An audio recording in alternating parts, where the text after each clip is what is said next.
2절부터 18절까지 있는 말씀 함께 교독해서 읽겠습니다. 에베소서 2장 12절부터 18절까지 있는 말씀 교독하고 마지막 절은 합독합니다. 그 당시 여러분은 그리스도 밖에 있었고 이스라엘 백성으로부터 제외된 사람들이며 약속의 언약들에 대해 생소한 사람들이며 세상에서 소망도 없고 하나님도 없는 사람들이었습니다. 그러나 그때는 하나님에게서 멀리 떨어져 있던 여러분이 이제는 그리스도 예수 안에서 그리스도의 피로 가까워졌습니다. 그리스도는 우리의 화평이시니 자기의 육체로 둘을 하나로 만드신 분이십니다. 그분은 중간에 막힌 담 곧 원수된 것을 헐어내셨고 종으로 된 계명의 율법을 폐하셨습니다. 이는 그리스도가 그분 안에 이 둘로 한 세 사람을 창조해 화평을 이루게 하시고 십자가를 통해 이 둘을 한 몸으로 하나님과 화목하게 하셔서 자기 안에서 원수된 것을 없애버리시기 위한 것입니다. 그리스도를 오셔서 몸에 여러분에게 화평을 전하셨을 뿐 아니라 가까운 데 있는 사람들에게도 화평을 전하셨습니다. 같이 했습니다. 이것은 그리스도를 통해 우리 모두 한 성령 안에서 아버지께 나아갈 수 있게 하기 위한 것입니다. 아멘. 기도하십시오. 하나님 감사합니다. 오늘도 주님 부족한 종을 단히 세우셨습니다. 종의 미련함과 연약함을 아시오니 이 시간 성령으로 붙잡아 주셔서 하나님의 말씀만 하나님의 심장만 전하게 하시고 듣는 모든 이들과 전하는 이들이 하나님 은혜 가운데 하나 되어주셔서 주의 말씀 따라 한 걸음 한 걸음 살아가게 하여 주옵소서. 감사드릴 때 예수님의 이름으로 기도드렸습니다. 오늘은 성령의 열매 세 번째 주제로 화평에 대해서 이야기를 나누도록 하겠습니다. 인류의 역사가 시작된 이래에 분쟁과 싸움을 멈추고 화평하고 평화롭게 살기를 원하는 것, 그것은 아마 모든 민족들, 모든 사람들의 공통된 꿈이 아닌가 싶습니다. 싸우고 죽이고 피를 흘리는 그런 전쟁과 분쟁을 좋아하는 민족은 그렇게 많지 않습니다. 사실 어느 나라든 어느 종교든지 평화를 외치고 평화를 사랑한다고 말합니다. 그러나 우리가 이렇게 그런 희망들, 사람들의 희망이 있음에도 불구하고 인간들의 역사를 보면 사실은 거의 짐승들처럼 자기의 영역과 자기의 먹을 것 더 많이 가지기 위해서 서로 죽이고 싸우고 다투고 그렇게 피를 흘리며 살아왔던 역사를 우리는 살펴볼 수가 있습니다. 길고도 끔찍했던 1, 2차 세계대전이 끝나고 나서 굉장히 긴 전쟁을 통해서 인류는 교훈을 하나 배웠습니다. 이렇게 정말 이런 수많은 희생을 치르면서 싸워도 결국 남는 것은 별로 없구나. 이렇게 싸우지 말아야겠다 라는 생각을 해서 전쟁을 억제할 수 있는 방법을 찾기 시작합니다. 그렇게 국가 대 국가가 전면전들에서 수많은 피를 흘리지 않고도 어떻게든 살아갈 수 있는 방법을 찾다가 발견해낸 것이 뭐냐 하면 바로 핵 억제력이라는 것입니다. Nuclear Deterrence라고 서로 다 핵무기를 가지고서 누가 한 방을 때렸을 때 상대방도 그만한 더 큰 피해를 입기 때문에 서로 공격하지 않고 서로 조심하는, 그래서 핵무기를 개발하면서 경쟁적으로 핵을 늘려갔던 시대가 있었습니다. 그렇기 때문에 소위 말하는 1차 대전과 2차 대전이 일어났던 것처럼 전면전이 일어나서 전선을 형성하고 싸우고 죽이는 일들은 일어나지 않게 됐습니다. 그러나 냉전 시대라고 해서 경쟁적으로 핵무기를 개발하면서 이제는 온 인류가 다 위기에 처하는 상황이 발생을 하게 됩니다. 그러다 보니까 이것도 안 되겠구나. 그러면서 이제 공산주의가 무너지고 소련이 붕괴되면서 이제는 그런 방법으로는 우리가 공생하고 같이 살아갈 수가 없다. 그래서 이제 공산주의도 무너지고 이념으로 인해서 그 분쟁과 전쟁이 없어지니까 이제는 21세기는 좀 평화로운 시대가 도래될 것이다 라고 사람들이 장밋빛 꿈을 꿉니다. 그런데 21세기가 시작되자마자 일어난 일이 뭡니까? 나노먼 테러입니다. 이제는 내 집 바로 근처에서, 내가 일하는 직장에서, 내 주변에 우리가 평상시에 밥을 먹으러 가고 쇼핑을 가고 영화를 보러 가고 했던, 그렇게 살았던 내 주변에서 테러들이 일어나면서 이제는 어느 누구도 편안하게 살 수 없는 시대에 우리는 살고 있습니다. 21세기가 도래하고 20년이 지난 2020년을 우리가 살아가고 있지만 우리는 결코 이 세상이 평화롭다고, 화평하다고 말할 수 없는 그런 세상을 살아가고 있다는 것입니다. 그래서 오늘 말씀을 통해서 그렇다면 우리 그리스도인들이라도 어떻게 하면 화평하게 그리스도인들의 역할을 감당하면서 평화롭게 살아갈 수 있는지 한번 말씀을 통해서 살펴보기를 원합니다. 오늘 본문의 에베소서에서는요, 하나님으로부터 분리된 인간의 본성에 대해서 기록을 하고 있습니다. 그래서 그리스도 밖에 있었고 이스라엘 백성으로부터 제외된 사람들이며 약속의 언약들에 대해 생소한 사람들이며 세상에서 소망도 없고 하나님도 없는 사람들이라고 기록을 합니다.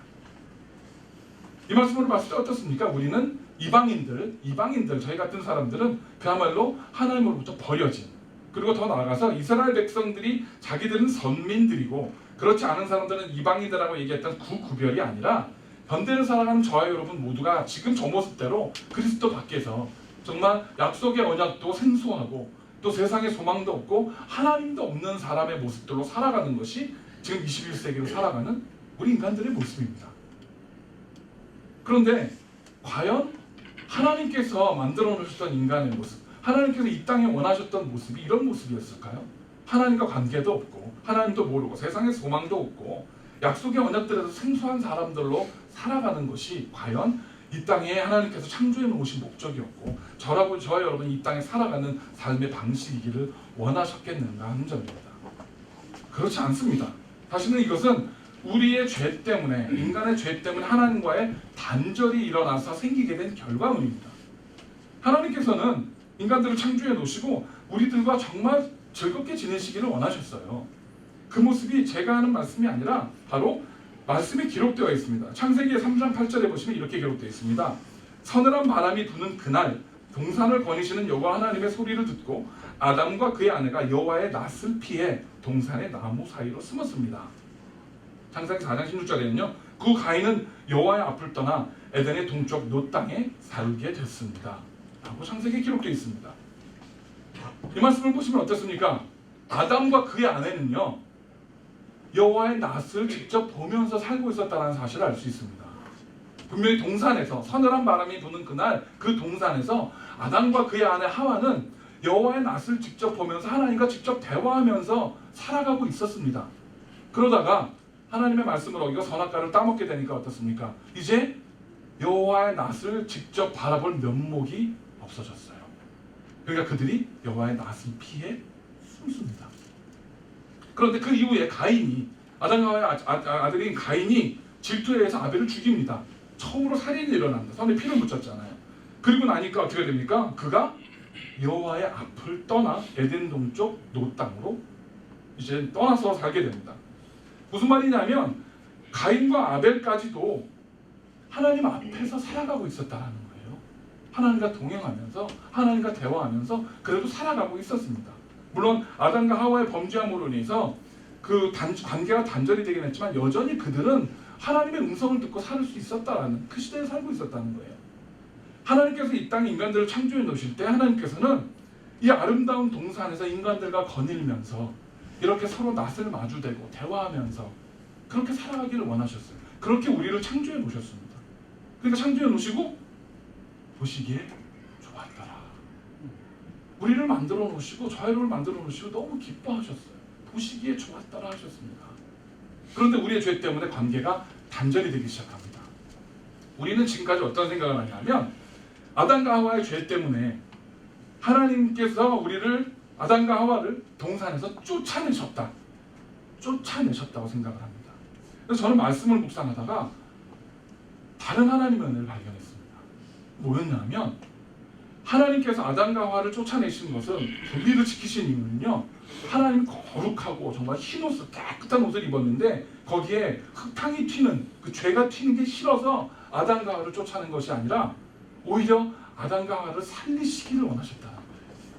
거룩하신 하나님 앞에 죄가 있는 아담과 하와가 가까이 있게 되면 그들이 죽임을 당하니까 하나님께서 그들을 살리시기 위해서 그들을 동산 바깥으로 내치시고 그들의 생명을 보존하셨다는 겁니다. 가인과 아벨도 마찬가지예요. 역사를 살펴보면, 우리가 성경 역사를 살펴보면 우리는 하나님을 왜곡되게 오해할 때가 참 많아요. 굉장히 냉정하신 분이고 굉장히 잔혹하신 분이고 죄가 있다고 해서 뭐 몇만 명씩 막 민족을 멸해버리시는 분이라는 그런 이미지가 우리 하나님에 대한 이미지로 우리 속에 각인이 되어 있는데 말씀을 조금만 깊이 묵상하다 보면 그렇지 않다는 걸 알 수 있어요. 하나님께서는 끊임없이 살리기를 원하셨고 끊임없이 하나님 품으로 끌어오기를 원하시고 하나님의 처음 창조하셨던 목적대로 서로 낯을 마주대고 대화하면서 관계를 유지해가기를 원하셨다는 사실을 우리 말씀을 통해서 볼 수가 있다는 겁니다. 그런데 바로 우리 때문에, 우리들의 죄 때문에 관계의 단절이 일어납니다. 하나님의 낯을 더 이상 볼 수 없고 그분의 음성을 직접 들을 수도 없고 그분과 동산을 거닐 수도 없는 관계의 단절이 일어나고 말았다는 겁니다. 그러다 보니까 하나님께서는 도저히 안 되겠다. 그렇게 놔뒀더니 살아가면서 그래도 깨닫고 돌아올 줄 알았는데 점점 더 많은 죄를 짓기 시작합니다. 점점 더 하나님 앞에 패역한 삶을 살기 시작합니다. 그러니까 먼저 율법을 주십니다. 율법은 인간들을 향한 최소한의 가이드라인이었어요. 이것은 이러한 행위를 하면 내가 싫어하니까, 내가 증오하고 내가 가증히 여기는 것이니까 이러한 일은 좀 하지 마라 라고 최소한의 가이드라인을 주셨어요. 그런데 그 율법을 받은 사람들이 또 하나님의 뜻을 왜곡합니다. 하나님의 뜻을 또 오해합니다. 이거를 지키면 구원받는 거구나. 이거를 문자 그대로 지키고 살면 우리가 살 수 있는 거구나. 그래서 율법을 숭배하기 시작합니다. 그래서 하나님께서 주셨던 율법들 플러스 자기들이 디테일을 더하기 시작해요. 그래서 슬픔, 우리 이스라엘 사람들이 슬픔을 겪으면 어떻게 합니까? 옷을 찢고 재를 뿌리면서 웁니다. 그런데 이스라엘 사람들이 하나님이 주신 그 율법에 어떤 것들을 더하냐면 슬퍼서 옷을 찢을 때 아버지가 돌아가시면 몇 센치를 찢고 어머니가 돌아가시면 몇 센치를 찢고 친구가 죽으면 옷을 몇 센치를 찢어라는 것까지도 그 단위까지도 막 명시를 해놓습니다. 이걸 지켜야 살 수 있다라고 하나님의 뜻을 또 왜곡하기 시작합니다. 하나님 그것도 보시다가 율법도 대안이 아니구나. 이것도 해결책이 아니구나. 그래서 율법을 완성할 수 있는 방법을 찾으십니다. 뭡니까? 예수 그리스도. 예수 그리스도를 속죄의 제물로 우리에게 보내주셨습니다. 그래서 예수님에 대해서 이렇게 기록이 되어 있습니다. 에베소서 2장 14절 15절에 그리스도는 우리의 화평이시니 자기의 육체로 둘을 하나로 만드신 분이십니다. 그분은 중간에 막힌 담, 곧 원수된 것을 헐어내셨고 조문으로 된 계명의 율법을 폐하셨습니다. 이는 그리스도가 그분 안에서 이 둘로 한 세 사람을 창조해 화평을 이루게 하시고 십자가를 통해 이 둘을 한 몸으로 하나님과 화목하게 하셔서 자기 안에서 원수된 것을 없애버리시기 위한 것입니다. 라고 기록되어 있습니다. 예수님께서 이 땅에 오신 목적이 분명하게 기록되어 있습니다. 왜 오셨습니까? 우리는 예수님께서 왜 이 땅에 오셨냐 그러면 우리를 구원하시기 위해서 오셨다 생각을 합니다. 맞는 말이기는 해요. 그런데 진정으로 예수님이 오신 그 진정한 의미는 뭐냐면 하나님과 화목하게 하시기 위함이었다. 꿰어진 관계, 죄로 인해서 막힌 담을 헐어내시고 끊어졌던 관계를 다시 이어서 하나님과 함께 화목하게 하시기 위해서 오셨다고 말씀합니다. 이게 왜 중요한지 아십니까? 우리에게 구원을 주시기 위해서 오셨다 그러면 우리의 목적은 구원이 됩니다. 구원을 받기 위해서 우리는 내가 하나님 앞에 이만큼 헌신하고 이만큼 예배하고 이만큼 하나님 앞에 열심히 충성하면 나한테 구원을 주시겠지 라고 해서 give and take의 개념이 돼요. 그런데 원래 예수님께서 이 땅에 오신 목적은 하나님과의 관계를 회복하는 것, 하나님과 화평하게 하는 것이 목적이셨다는 겁니다. 하나님과의 화평을. 그렇다고 보면 우리가 이렇게 볼 수가 있습니다. 왜 하나님과의 화평이 중요한가? 악한 영은요 계속해서 하나님의 진정한 뜻을 왜곡되게 만든다고 말씀을 드렸습니다.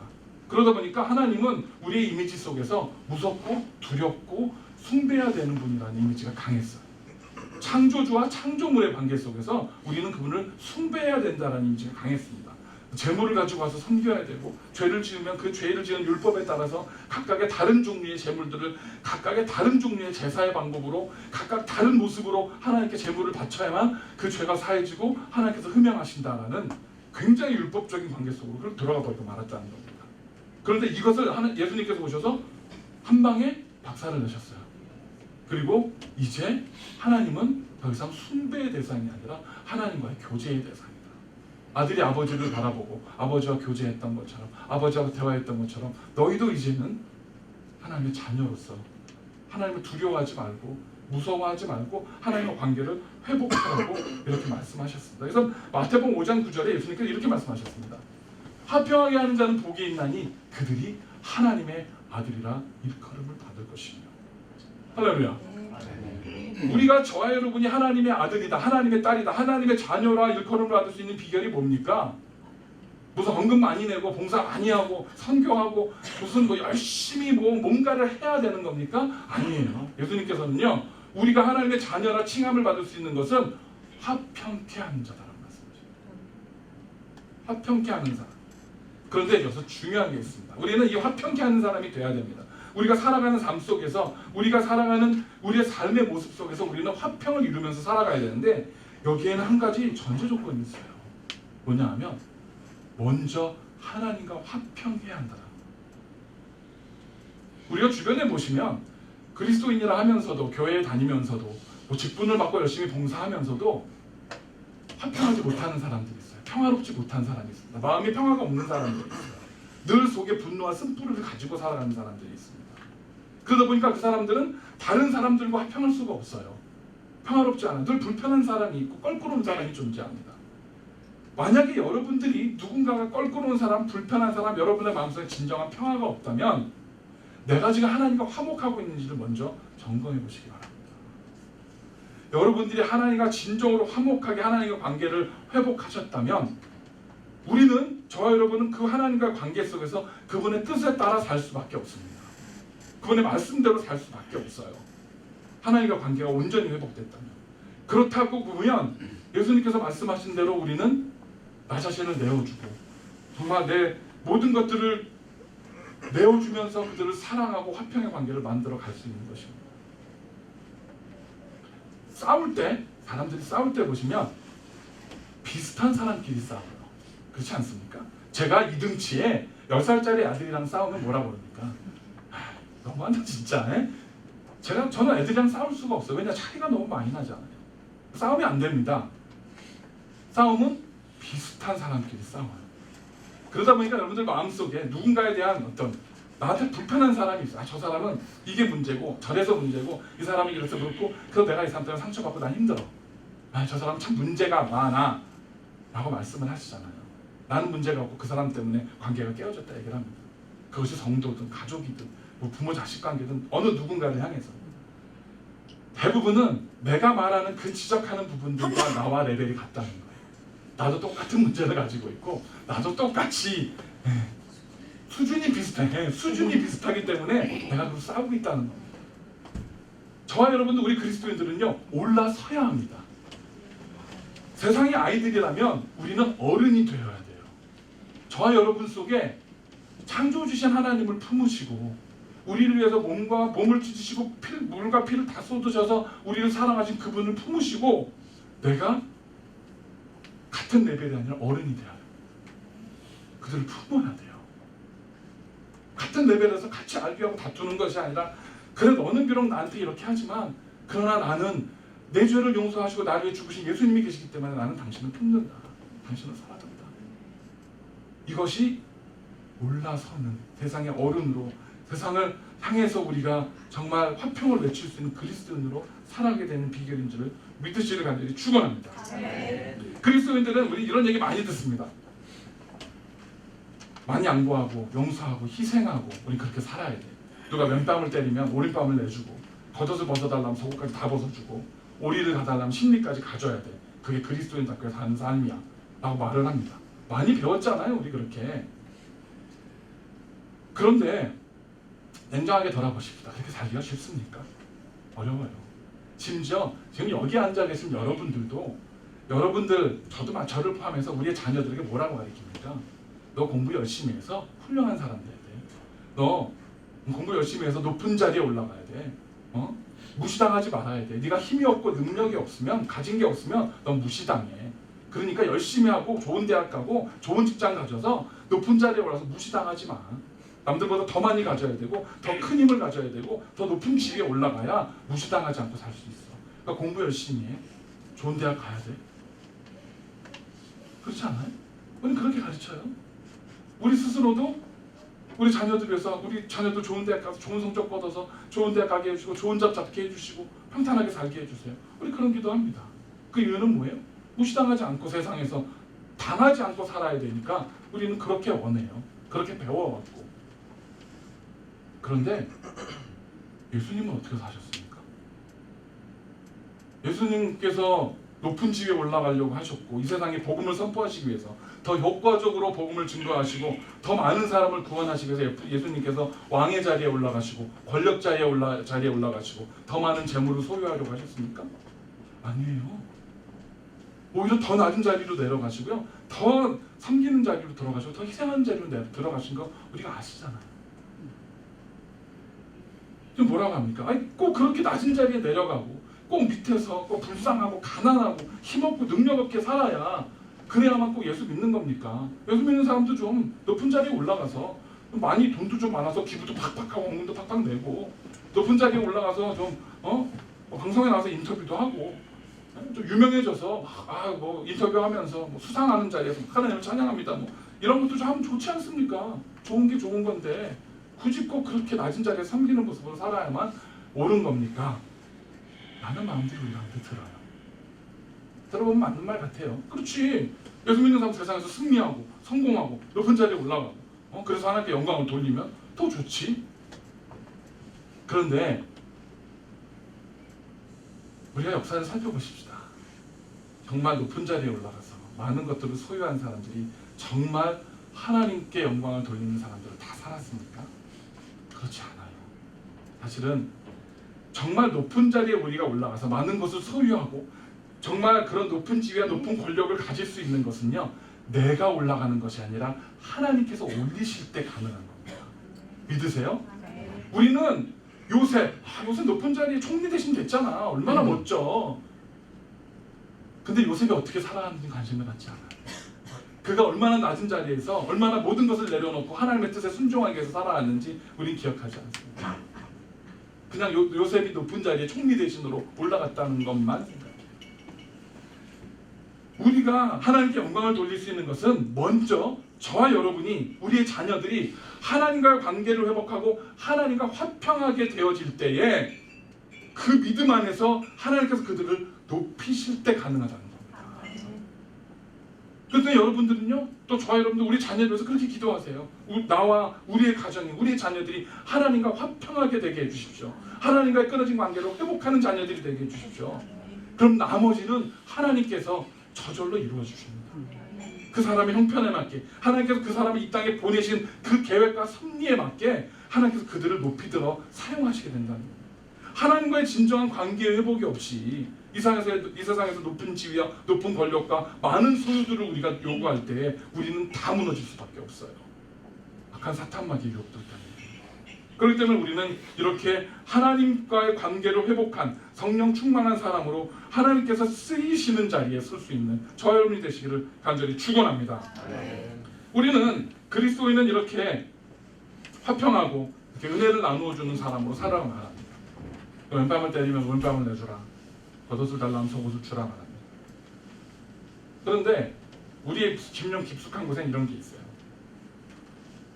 왼뺨을 때리면 양쪽 뺨을 싸대기를 돌리고 발로 걷어차. 그래야 속이 후련해. 겉옷을 달라 하면 겉옷이 아니라 그 사람 겉옷을 뺏어서 네가 입어. 보통 이게 우리가 생각하는 이 세상의 삶의 방식이에요. 그러니까 드라마 같은 거 보시면 여러분들 또 처음에는 막 이렇게 어려움을 겪던 그 드라마의 주인공이 나중에 복수에 성공해갖고 와 그러면 열광을 합니다.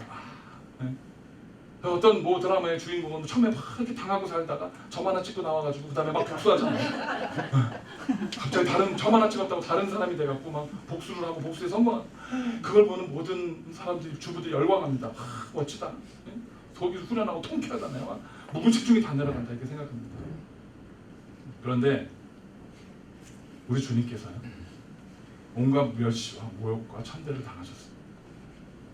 우리 주님께서 복수하셨나요? 안 하셨어요. 그런 모욕과 멸시와 천대를 당하시면서 그분은 그렇게 끝이 났어요. 우리 예수님의 드라마는 예수님이 부활하시기 전까지는요 아주 재미없는 드라마였어요.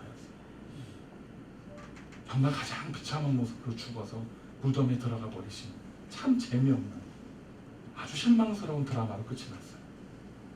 그걸 참을 수 없는 제자들이 막 복수하려고 하니까 예수님이 뭐라 그러세요? 칼을 집어넣어라. 내가 12형이라도 12군단입니다. 12군단이라도 되는 천사들을 보내서 내가 저들을 쓸어버릴 수 없다고 생각하냐? 근데 그렇게 내가 하면 이 땅에 화평을 이루려고 온 내 뜻이, 나를 보내신 하나님의 뜻이 이루어지지 않기 때문에 나는 멸시와 모욕과 천대를 다 당하고 그렇게 냄새나고 더럽고 춥고 어두운 그 무덤에 들어가야만 한다. 들어가셨어요. 복수는 누가 합니까? 하나님이 하십니다. 원수는 하나님이 갚습니다. 우리가 갚는 게 아니에요. 그렇기 때문에 예수님은 그냥 그 모습대로 부활해서 승천하셔서 하나님께 가셨어요. 나중에 다시 오시잖아요. 원수 갚으러. 그때는 정말 구름 타고 천군 천사들을 데리고 대장으로 오십니다. 하나님께서 보내신 하나님께서. 여러분이 억울한 일을 당하실 때 정말 나를 아프게 하고 상처를 주는 사람들을 만나셨을 때 여러분이 원수 갚으려고 하지 마세요. 하나님께 내어놓으세요. 하나님께 아뢰세요. 내 손에 피 묻히지 마시고 하나님께 말씀하세요. 이렇게 할 수 있는 것은 하나님과의 관계, 나와 하나님과의 관계가 온전히 회복됐을 때 가능합니다. 부모 자식 간에도 잘 대화하지 않고 서먹서먹하면 얘기 잘 안 하잖아요. 그런데 늘 대화하고 관계가 좋으면 아주 시시콜콜한 것까지 얘기해요. 네, 저희 우리 딸도 그렇고, 야, 투머치 인포메이션, 야, 됐어. 그런 것까지 얘기 안 해도 돼. 할 정도로 대화를 합니다. 하나님과도 똑같아요. 하나님께 여러분들이 가진 투머치 인포메이션 다 말씀하세요. 다 아뢰세요. 나 억울해 죽겠어요, 하나님. 나 분통쳐서 죽겠어요. 시편에 보세요. 다윗이 어떻게 했습니까? 시편에 보시면요, 살벌합니다.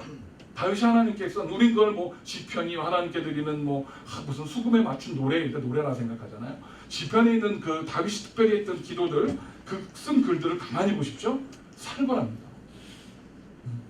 하나님께 저 원수들 그 머리에 이 화로를 얹어주시고 찢어주시고 다 막 밟아주시고 하나님의 바위 같은 손으로 눌러서 진 이겨주시고 이런 내용들이 나와요. 시편 보세요. 그런데 어떻게 했습니까? 자기를 죽이려는 사울이 쫓아다닐 때 자기는 잘못한 것도 충성한 죄밖에 없는데 사울이 오해해갖고 죽이려 다닐 때 다윗이 어떻게 합니까? 복수해요? 안 합니다. 하나님 세우신 자이기 때문에 내가 내가 손을 댈 수 없다 해서 자기가 직접 복수 안 하잖아요. 그러고 가서 광야에서 하나님께 하나님 어떻게 좀 해주세요. 기도합니다. 그 안에서 어떻게 하셨어요? 나중에 사울을 패하시고 다윗을 왕으로 삼아주시죠. 우리가 살다 보면 억울한 일 만납니다. 나를 아프게 하고 내 속에 쓴뿌리가 나게 하고 나를 괴롭게 하고 나한테 경제적인, 물질적인, 환경적인 그런 손해를 입히고 힘들게 하는 사람들이 있습니다. 왜 없겠어요? 저도 있는데 다 있습니다. 그분들을 그 이름들을 주님 앞에 가지고 나오세요. 주님께 드리시고 하세요. 하나님께 드리세요. 그리고 우리는 그 사람들 앞에 갔을 때 겉옷을 벗어주시고요, 심리를 가주시고요, 오른밤을 내어주세요. 그게 저와 여러분들이 이 땅에서 화평을 이루고 살아가는 그리스도인의 모습인 줄 믿으시기를 축원합니다. 자, 그럼 이제 알아요. 맞습니다. 그렇게 살아야겠네요. 화평을 이루며 살아야겠네요. 그런데 우리가 말씀을 읽다 보면 당혹스러운 지점들을 만나게 됩니다. 뭐냐면 마태복음에서 예수님이 이렇게 말씀하십니다. 10장 34절에 내가 이 땅에 평안을 주러 왔다고 생각하지 말라. 나는 평화가 아니라 칼을 주러 왔다. 누가복음 12장 51절에 이렇게 말씀합니다. 내가 세상에 평안을 주려 왔다 생각하느냐? 내가 너희에게 말한다. 아니다. 오히려 분열을 일으키러 왔다. 라고 기록이 되어 있습니다. 에? 이게 무슨 말씀이에요? 예수님, 분명히 화평케 하라며요. 화평케 하는 자가 하나님의 아들이라 일컬음을 받을 거라며요.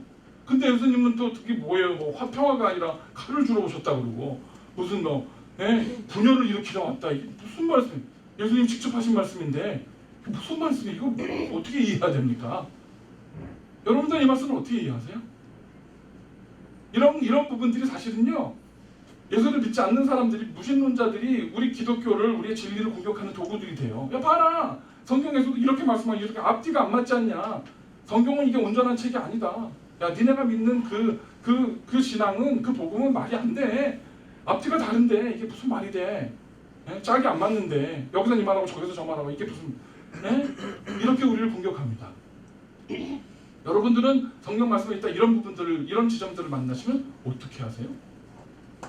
이거는 내가 받았던, 조금 전에 화평케 이루는 자 그렇게 살아야 된다고 하셨으니까, 거기 은혜 받았으니까 이거는 은혜하고 좀 안 맞으니까 이렇게 치워놓자. 그리고 그냥 대충 건너뛰세요? 그럼 안 됩니다. 성경에 기록된 말씀들은요, 특별히 예수님께서 직접 하신 말씀들은요, 반드시 의미가 있어요. 절대 우리가 이해가 안 되면 건너뛰시면 안 돼요. 이해가 될 때까지 기도하시고 연구하시고 또 필요하다면 토론도 하고 목회자들한테 물어보시고 해서 이해가 되어줘야 됩니다.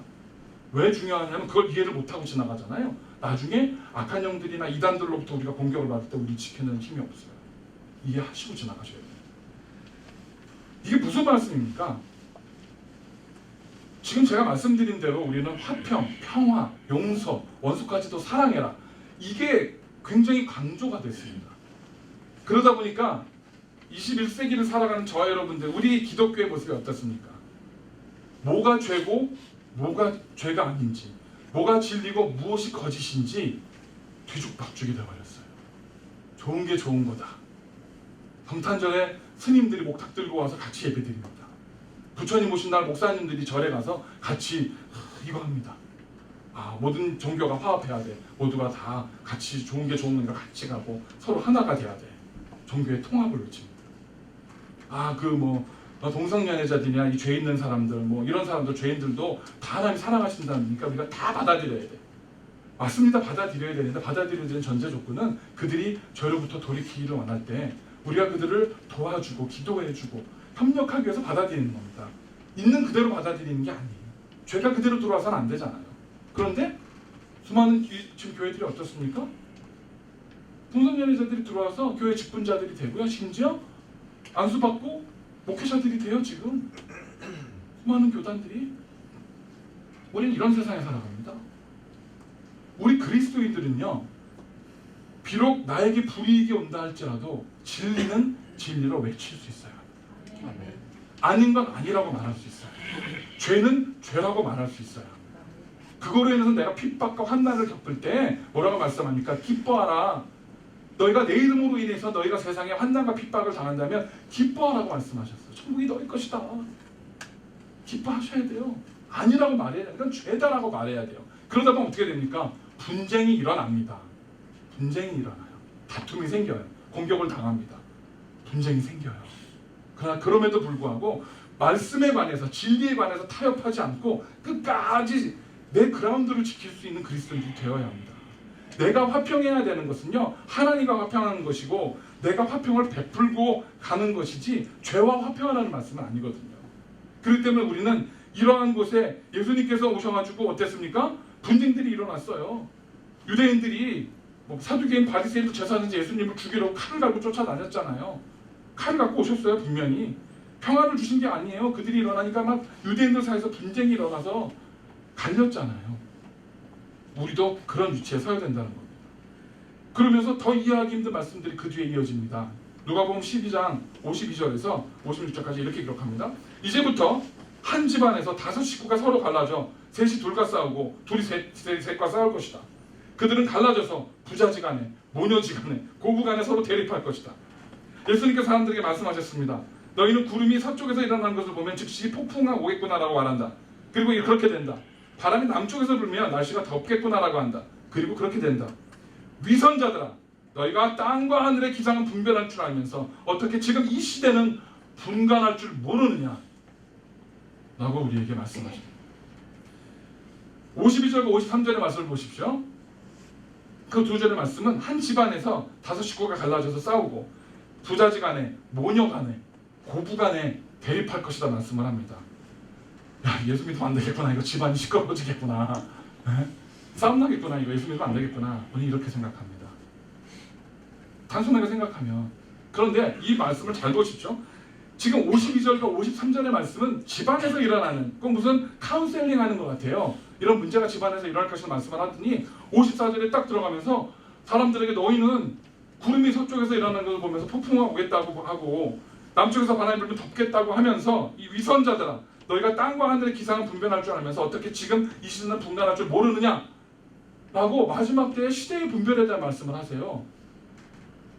아니, 앞에서 지금 집안에서 싸움 날 것이다, 부자 간에 고부 간에 부모 자식 간에 싸움 날 것이라는 말씀을 하시다 말고 마지막 때 시대를 분간하는 말씀을 그냥 같이 하고 계세요. 이렇게 앞뒤로.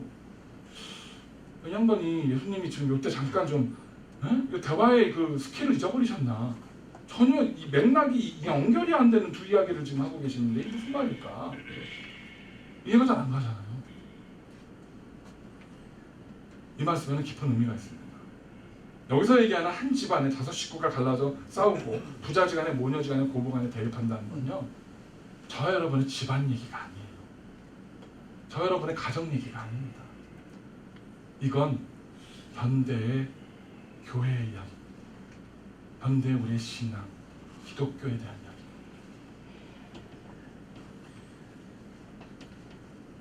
기독교 안에 얼마나 많은 교단들이 있습니까? 교회가 교회끼리, 교단이 교단끼리 등을 지고 서로 싸우고 다투고 내가 옳다 말하고. 개신교 안에서만, 개신교입니다. 개신교 안에서만 그 보고가 되어진 것만 374개의 교파가 있습니다. 개신교 안에서만 374개, 그것도 등록된 것만 374개의 교파로 나눠져 있습니다. 똑같은 성경을 읽고 똑같은 진리의 말씀을 우리가 본다고 하는데 374그룹이 내가 옳다고 서로 주장하면서 싸우고 대립하고 있어요. 이게 우리 교회들의 모습입니다. 우리 성도들의 모습이에요. 현대를 살아가는.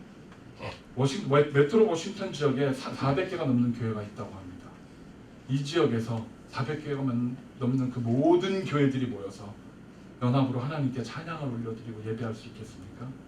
불가능합니다. 예수님이 다시 오실 때까지 안 될 겁니다.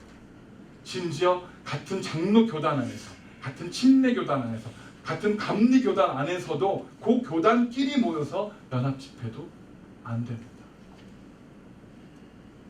냉정한 모습, 이게 우리들의 모습입니다. 한 집안 안에서 부모 자식끼리 고부간에 형제끼리 싸우고 있어요. 예수님께서 이 이야기를 하시면 뭐라고 그럽니까? 그런 모습이 보이거들랑 마지막 때가 가까웠다는 걸 알라는 거예요. 제가 요한계시록 강의하면서 말씀드렸었습니다. 이 땅에 예수님께서 재림하셔서 심판하시는 이유가 뭐라고 생각하십니까? 많은 분들이 이렇게 대답합니다. 세상에 죄가 많아서, 더 이상 이 세상에 죄가 너무 폐역해서 하나님이 두고 볼 수 없어서 마지막 때 예수님께서 심판하러 오실 것이다 라고 말한다고 사람들이 그렇게 생각합니다. 제가 아니라고 말씀드렸습니다. 이 세상이 죄가 많아서 예수님께서 재림하셔서 심판하러 오시는 거 아닙니다. 세상은요, 창세 이래 하나님 앞에 아담과 하와가 범죄하고 쫓겨난 이래 계속 죄가 많았어요. 역사를 보면 지금 현대보다 더 죄가 많았던 시대도 있었습니다. 왜 예수님께서 다시 오십니까? 교회 그리스도인들에게 더 이상 기대하실 수 없을 때 예수님이 다시 오십니다. 교회들이 더 이상 교회의 역할을 감당하지 못하고 성도들이 더 이상 화평을 세상에 전해주는 역할을 감당하지 못할 때, 하나님의 자녀로서의 역할을 교회와 성도들이 감당하지 못할 때 기대할 게 없으시니까 예수님이 오시는 거예요. 어쩔 수 없이 다시 오신다는 겁니다. 우리는 세상과 우리를 분리해서 생각해요. 그런데 하나님이 관심이 있는데 어디 있는지 아세요? 하나님이 불꽃 같은 눈으로 지켜보는 게 어딘지 아세요? 세상이 아닙니다. 여기에요. 저와 여러분들. 이곳에서 우리가 어떻게 하나님을 예배하고 있고, 어떻게 말씀을 배우고 있고, 어떻게 그리스도인들의 삶을 살아가려고 몸부림치고 발버둥치고 있는지를 그걸 보고 계시는 거예요. 하나님의 관심은, 그분의 마음은요, 이곳에 있습니다. 저와 여러분한테 있어요. 여러분의 가정에 있고 여러분의 삶에 있습니다.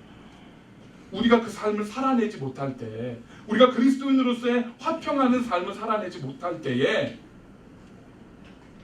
마지막 때 남쪽에서 바라보면 더울 것처럼, 구름이 서쪽에서 오면 비가 내릴 것처럼, 그런 모습들을 보면서 아, 주님의 때가 다가오고 있구나. 우리 교회들의 모습을 냉정하게 말씀에 비춰서 점검해 보면서 아, 마지막 때가 다가오고 있구나. 우리 교회 모습들이 이런 모습밖에 안 되니까 주님께서 오시고 계시는구나 라고 깨달아야 한다는 겁니다. 우리의 교회들, 우리의 성도들, 우리의 진리의 모습들 말씀하면서 먼저 저와 여러분들이 하나님과 화평하시고, 그리고 그렇게 화평한 모습으로 세상에 나가서 나를 아프게 한 사람들, 나를 상처를 준 사람들, 나를 괴롭게 한 사람들을 사랑하시고 용서하시고 품어주시고 그들에게 그리스도의 사랑을, 복음을, 성령의 능력을 증거하실 수 있는 저와 여러분이 되시기를 간절히 축원합니다. 말씀을 정리합니다. 어떠한 사람이, 그 사람이 그리스도인으로서 정말 성령 충만한 삶을 살아가고 있는가를 볼 수 있는 아주 쉬운 방법이 있습니다. 뭐냐면 그 사람이 속한 곳, 그 사람의 가정, 그 그 사람이 일하는 직장, 그 사람이 일하는 교회, 그곳이 그 사람으로 인해서 변화가 되고 있는가, 그 사람이 있음으로 해서 그곳에 평화가 임하고 그곳에 하나님의 능력이 임하고 그곳에 분열됐던 것, 두 개로 갈라졌던 것이 하나로 합쳐져 가고 있는가를 보면 그 사람이 그리스도인으로 살아가고 있는가를 볼 수 있습니다. 성령 충만한 가정은요, 성령 충만한 사람들이 있는 가정은 서로 화목합니다. 성령 충만한 직원이 있는 직장은 그 직장이 평화롭습니다. 성령 충만한 리더들이 있는 그 조직이나 나라는 회평합니다. 회평성대를 이룹니다. 성령 충만한 교회는, 성령 충만한 사람들이 모여있는 그런 교회는요, 화평하고 기쁨과 사랑이 넘칩니다. 누군가 우리 교인이 아닌 분들이, 방문하러 오신 분들 우리 교회 왔을 때 여러분들의 얼굴 표정과 여러분의 삶의 모습 속에서 아, 참 여기 교회는 참 화평하구나, 성도들 간에 화평하고 참 보이는구나. 그게 우리 교회가 나아가야 될 교회의 비전이고 꿈이고 모습입니다. 이렇게 하려면 방법이 있어요. 저 여러분 한 분 한 분이 하나님과의 화평을 이루셔야 합니다. 하나님과 화평해 주십시오. 여러분 속에 있는 모든 것들을 그분한테 다 쏟아놓고 내려놓으시고 그분이 하늘로부터 주시는 위로를 누리세요. 그리고 나면 우리가 다른 사람과 화평해질 수 있습니다. 이게 굉장히 중요합니다. 왜 중요하냐면 히브리서 12장 14절에 이렇게 말씀합니다. 모든 사람과 더불어 화평과 거룩함을 추구하십시오. 이것이 없이는 아무도 주를 보지 못할 것입니다. 여기서 중요한 게 뭡니까? 제가 노란색으로 밑줄까지 가놨습니다. 모든 사람과 더불어입니다. 내가 좋아하는 사람, 내가 사랑하는 사람, 나한테 잘 대해주는 사람, 나한테 나이스한 사람과 화평을 이루는 건 믿지 않는 사람도 합니다. 애들도 합니다. 우리가 성숙한 그리스도인으로서는요, 모든 사람과 화평해야 돼요. 여러분들이 지금 이 말씀을 들으면서 머리에 떠오르는 이름들이 있고 얼굴이 있으실 겁니다. 도저히 용서할 수 없는 이 인간, 그 이름, 그 얼굴. 지금 주님은 그분과 화평하라고 말씀하고 있어요. 그 사람과 화평을 이루라고 말씀하고 있어요. 이게 이러지 못하면 우리는 뭐 이렇게 정신과 상담받은 그럽니다. 그래야 밤에 악몽도 안 꾸고 잠도 편안하게 자고 스트레스 안 받고 마음이 편안해져. 이 수준이 아니에요. 우리가 화평해야 되는 이 수준이 아닙니다. 왜요? 우리가 화평하지 못하면, 모든 사람들과 더불어 화평하지 못하면 결과가 뭐예요? 컨세퀀스가 뭡니까? 주를 보지 못합니다. 하나님을 볼 수가 없다는 거예요. 이거 무서운 얘기입니다, 여러분. 우리가 이 땅에서 마음속에 불편함을 가지고 누군가의 관계가 회복되지 않고 살아간다면 우리는 하나님을 볼 수 없다는 엄청난 결과가 기다리고 있다는 겁니다. 세상과 더불어 사람들과 더불어 화평하라는 건요, 단지 밤에 악몽 꾸지 않고 편안하게 두 발 뻗고 잠자는 정도의 선의 이야기가 아니라는 겁니다. 그렇기 때문에 예수님께서 우리에게 말씀하셨잖아요. 화평케 하는 자가 하나님의 아들이라 일컬음을 받을 것이라고요. 바꿔서 말하면 뭡니까? 화평케 못하는 자는 하나님의 자녀라, 하나님의 아들이라 딸이라 일컬음을 받지 못할 거라는 말씀이잖아요. 그렇지 않습니까? 여러분들 마음속에 있는 혹시라도 가지고 계신 쓴뿌리들, 해결되지 못한 여러분들 마음속에 있는 미움과 분노와 증오와 아픔들을 하나님께 내어놓으세요. 그리고 하나님이 주시는 은혜 가운데서 화평케 되시기 바랍니다. 진정으로 저와 여러분들의 심령 속에 하나님께서 주시는 이 화평과 평화가 임할 때에 우리는 그때 비로소 세상에 나갈 수 있습니다. 왜요? 세상은 우리를 향해서 칼을 갈고 있기 때문에. 세상 안에서 한 발짝만 나면 우리는 칼에 찔리고 창에 맞고 상처받고 넘어질 수밖에 없습니다. 우리를 넘어뜨려고 악한 영들이 바깥에서 기다리고 있는데요. 우리가 복음을 증거한다고 예 아멘 할렐루야 하겠습니까? 헛소리 하지 마. 다 그러잖아요. 요즘에 어떤 세상 21세기에 누가 무슨 성경을 믿어? 과학이 다 신은 죽었다고 증명하고 있는데 우리 이런 얘기 듣잖아요. 세상에 한 발짝만 나면 우리 상처 입습니다. 내가 하나님과 온전한 관계를 회복하고 그 속에 하나님이 주시는 담대함과 은혜를 가지고 한 세상으로 나가지 못하면 우린 다 넘어져서 돌아옵니다. 그리고 넘어져서 돌아와서 어떻게 해요? 교회에서 그거 풀고 있어요. 내 속에 있는 상처와 아픔과 세상에서 맞은 그 쓴뿌리를 교회 와서 풀고 있어요. 성도들끼리 서로 상처 주고 반대가 돼야 돼요. 교회 안에서 해결하시고 나가서 복음을 증거하시고 하나님의 능력을 선포하는 그리스도인이 돼야 합니다. 이것이 저와 여러분들이 이 땅에 남은 생애 동안 하나님이 주시는 삶 동안에 우리가 기도하고 소망하고 살아가는 삶의 모습, 우리의 교회의 모습, 이 꿈을 우리 함께 꾸시고 주님을 향해서 한 발짝씩 나아가는 저와 여러분 되시기를 간절히 축원합니다. 기도하겠습니다. 하나님 감사합니다. 오늘